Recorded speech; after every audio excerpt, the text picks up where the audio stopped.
So what kind of work and costs are typically associated with companies doing data analysis?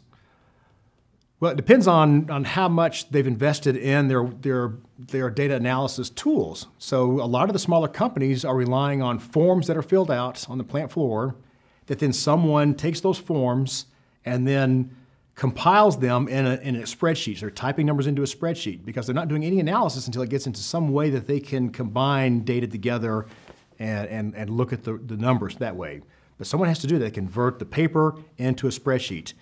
Then the spreadsheet has to be designed in a way that can then do the number crunching for them. So now they have to create templates associated with that. And then they have to create different templates for different uses of the data.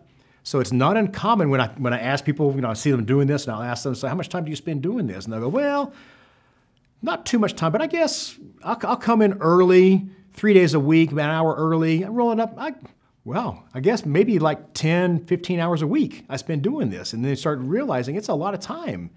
Or they come in Saturdays to finish it up because they need the information for Monday's runs.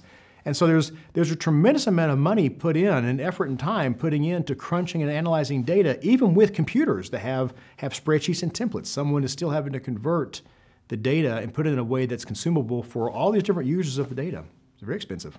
So if someone realizes how much time someone is spending analyzing the data and they decide, we're not going to do that anymore, that's too expensive to do that. So now where do the costs go?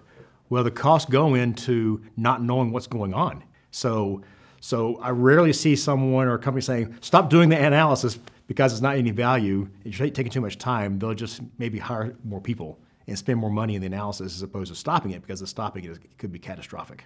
How does having data centralized simplify this reporting?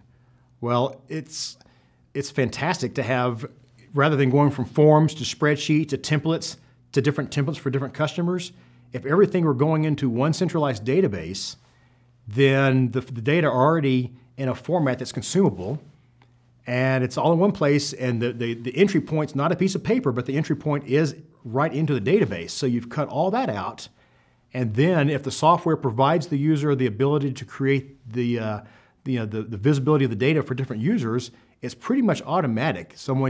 You have to spend the time of making sure that the data when it goes in are good data, and collect on the right things at the right time, using the right tools, spend your money there, because then the analysis ideally becomes automatic and instantaneous.